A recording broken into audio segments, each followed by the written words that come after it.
नमस्कार. मी रोटेरियन राजेश अगरवाल, प्रकल्प संचालक rotary club of Chinchwad, Pune. माझ्याबरोबर आहेत आमच्या रोटरी क्लबचे अध्यक्ष पराग जोशी सर आणि आजचे ज्यांना आपण अवॉर्ड दिलेला आहे रोटरी सर्व्हिस एक्सलन्सी अवॉर्ड, ते आपटे काका आपल्याबरोबर आहेत. आम्ही रोटरी क्लब ऑफ चिंचवडचं मध्ये 2008 पासून organ donation, I donation, traffic awareness आणि अँटी करप्शन या वेगवेगळ्या विषयावरती मागील जवळपास एक 25 वर्ष मागील 20 वर्षापासून आम्ही वेगवेगळ्या विषयावरती हे फॉर द लोकांमध्ये जनजागृतीसाठी दरवर्षी 10,000 कॅलेंडर छापत आलेलो आहे. मध्ये करोना काळामध्ये आम्हाला काही कॅलेंडर छापता आले नाही, पण त्याच्या व्यतिरिक्त आमची सलग मागच्या जवळपास 20 वर्षापासून आम्ही कॅलेंडर छापत आलेलो आहे for the promotion of organ donation, I donation असेल किंवा अँटी करप्शन असेल, किंवा मागच्या वर्षी आम्ही ट्रॅफिक अवेअरनेसवरती कॅलेंडर छापले होते. या वर्षीचा आमचा विषय आहे ऑर्गन डोनेशन.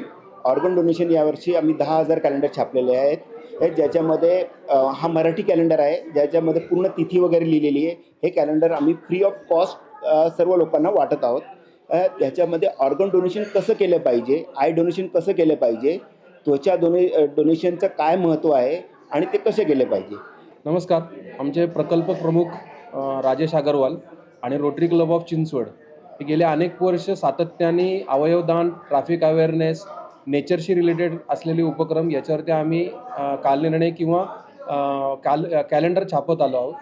आणि याच्यामधला आमचा मेन उद्देश असा आहे की आपण जास्तीत जास्त लोकांपर्यंत याच्या माध्यमातून पोचतो. कारण प्रत्येक घरामध्ये कॅलेंडर ही एक अशी जीवनावश्यक वस्तू आहे.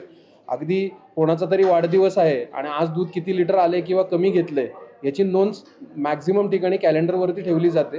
आणि ती ठेवताना प्रत्येक वेळेला आपल्या नजरेसमोर एक गोष्ट आली, असं म्हणलं जाते की एक गोष्ट सातत्याने अनेक दिवस आपण बघत राहिलो तर ती आपल्या बॅक ऑफ द माइंड जाऊन फीड होऊन जाते आणि त्याच्यामधनं आपण हे काम करण्यासाठी प्रवृत्त होऊ शकतो.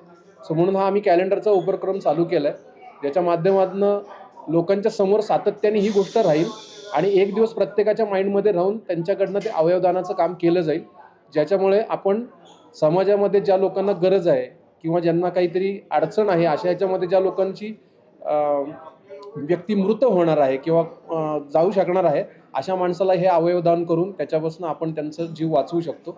आणि हा आमचा उपक्रम गेली 8-10 वर्ष सातत्याने चालला आहे. तर जास्तीत जास्त लोकांनी याच्यामध्ये पुढं यावं आणि याच्यामध्ये आम्हाला मदत करावी, जेणेकरून आम्ही खूप जास्त लोकांपर्यंत याच्या माध्यमातून पोहोचू शकू. 32 वर्ष कायदा होऊन सुद्धा अजून आपण जागृतीची स्टेज ओलांडलेली नाही आहे. आणि असं म्हटलं जातं की प्रत्येक 2 मिनिटाला आपल्या देशातल्या एका माणसाचं निधन होतं प्रत्यारोपणासाठी अवयव न मिळाल्याने. एवढी भयानक अवस्था असताना जर आपण त्याच्याकडे दुर्लक्ष केलं तर चालणार नाही. म्हणून रोटरी क्लबने हा खूप चांगला उपक्रम चालू केला आहे. आणि नुसतंच अवयवदान करा हे न म्हणता वेळ आली की कुठं करायचं, काय करायचं, ह्याच्यासाठी आमच्या संस्थेचा त्यांनी संपर्क नंबर दिला आहे, जो 24 तास चालू असतो. तेव्हा याचा खूप उपयोग होईल आणि जास्तीत जास्त लोक अवयवदानासाठी नोंदणी करतील. नोंदणी हा एक स्वतःचा आणि आपल्या घरातल्या नातेवाईकांचा एक जागृती आहे, त्याच्याकडे त्याच दृष्टीने पाहिलं पाहिजे. नोंदणी केली म्हणजे अवयवदान करायला लागतंच असं नाही, पण वेळ आली तर होऊ शकतं. तर सगळ्यांनी ह्याच्यात सहभाग घ्यावा, जास्तीत जास्ती नोंदणी करावी. हे एक दिवस म्हणजे असा येईल की आपल्या देशातला एकही नागरिक प्रत्यारोपणासाठी अवयव न मिळाल्याने त्याचं निधन होणार नाही. धन्यवाद.